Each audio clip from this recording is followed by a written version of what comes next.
Thank you, Speaker. I rise on behalf of the Greens to make a contribution to the debate on this bill and thank the member for Shellharbour for bringing this incredibly important issue to this place today. As we have already previously debated a motion brought by the member for Shellharbour along similar lines, we consider this bill in detail and I think recognise the importance of the significance of what is before us.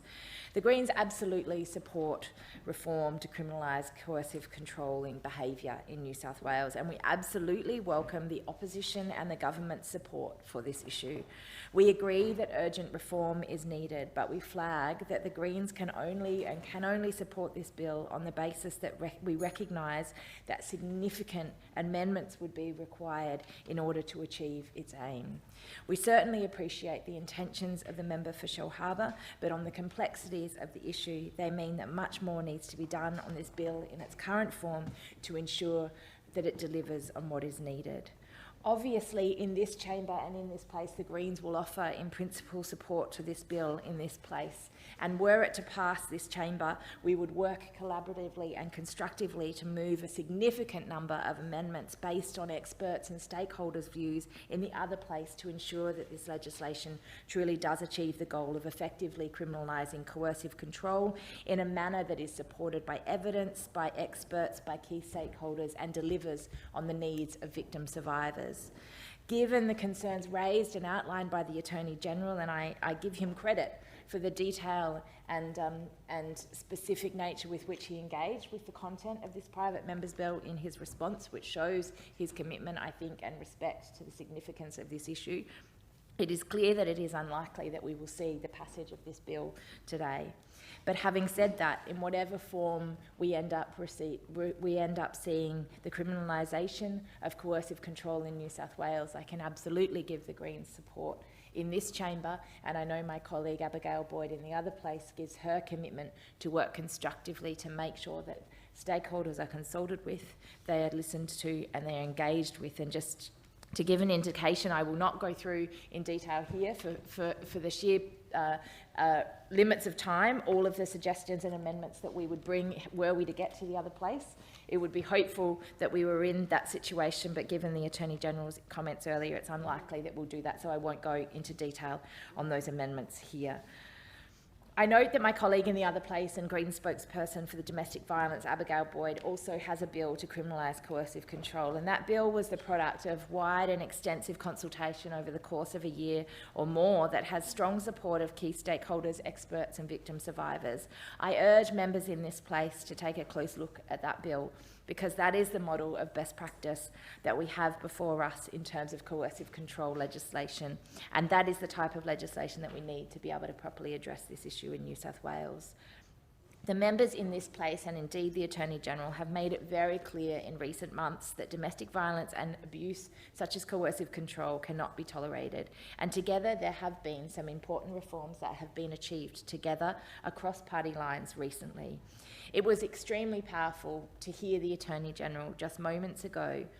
as the Minister for Family and Domestic Violence, acknowledging that this reform is required in this area of law. Hearing someone in his position standing in this place acknowledging that this is an issue we need to address is something, and it is very rare that a member of the Liberal National Government will send shivers down my spine and make me feel proud to be a member of this place, but is something that I was watching from my office and felt generally proud of. Because to me, I think all of us would have stories of these situations, would all know of incidents where this has occurred and felt hopeless in situations where we can do nothing about it. And having the Attorney-General of New South Wales acknowledge that this is an issue that needs to be dealt with in the establishment of the Joint Select Committee, the recognition of the need for cross-party support and the recognition for the need for there to be much education and training around this is absolutely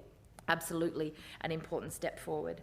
Domestic violence remains far too prevalent in our society, and there is a lot more still to be done in this place to ensure that and in the community to ensure that first responders, courts and social services have the tools they need to properly protect victim survivors and deal effectively with abusers. Perhaps the most pressing issue in this space is one that appears before us today, to acknowledge in law that domestic violence can take many forms, and in almost all cases of domestic violence reported in New South Wales, coercive or controlling behaviour on the part of the abuser is a key factor. Coercive and controlling behaviour is domestic violence, and it is well past the time that our laws reflected this. Only then can abusers be properly held to account. Only then can victim survivors receive the support and the justice they deserve. And only then can we be in a position to perhaps prevent the inevitable progression into extreme physical violence and far too often the murder of women and children across this state. That is what we are talking about today. In almost all of the serious domestic violence cases, coercive and controlling behaviour is a prevalent aspect of the relationship long before the situation escalates to unthinkable and horrific violence. Coercive and controlling behaviour is a precursor to almost every domestic homicide in New South Wales and around the world.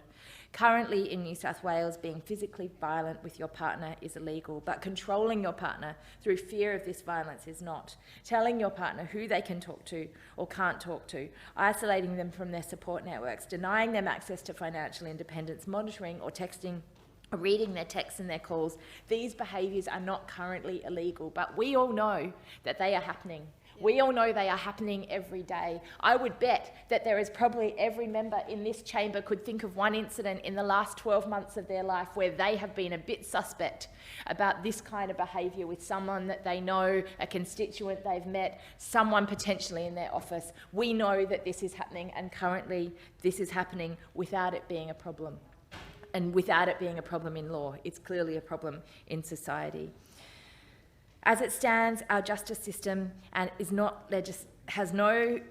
legislated understanding of domestic abuse outside the physical or sexual violence, or as a pattern rather than in individual instances. But what domestic violence is, that is what it is. And that is how it exists in our society. And only by recognising that our laws can enable us to appropriately support victim survivors and prevent escalation can we solve this. The criminalisation of coercive and controlling behaviours in context of domestic and family abuse will allow the justice system to more appropriately respond to patterns of abusive behaviour, particularly where physical and sexual violence is not present or can't be documented. Many members in this place have listed the stark statistics many, many times. Some have and continue to share personal stories and case studies, and I hope when they do that with the consent of their families, recognising the fact that these people deserve dignity in death, the dignity that was not provided to them in life when we recognise their humanity and the fact that they were victims and survivors of this abuse. Once again, I would like to acknowledge the passion and the commitment of the member for Shelf Harbour, who clearly feels so strongly about this issue. I would also like to reiterate the significant amendments that would be needed in relation to this bill, and recognise that the complex area of law means that consultation and input from experts and stakeholders and victim survivors needs to be done, and acknowledge the work that my colleague Abigail Boyd has done in this space. I'd like to also acknowledge the families impacted by the trauma and tragedies around coercive control. They have my utmost respect for their strength and their determination,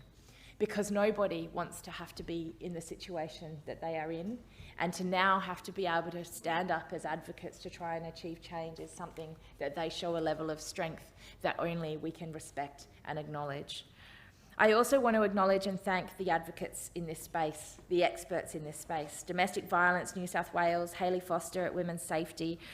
Sally Stevenson and others and her team from the Illawarra Women's Health Centre, the Rape and Domestic Violence New South Wales team, Women's Legal Services,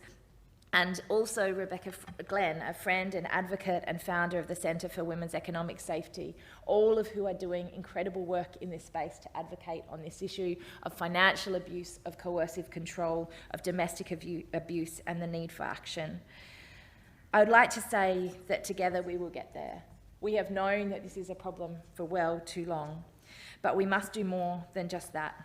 As Abigail Boyd said when introducing her bill in the other place, criminalising coercive control will not wipe out domestic abuse. Only drastic cultural change can do that. But a real commitment to resourcing, community education, training and education of the police and the judiciary, and significant funding for crisis and support services can end abuse for many people who currently live in fear. We have that responsibility in this place, and I look forward to working with everyone collaboratively until we deliver on that need. I think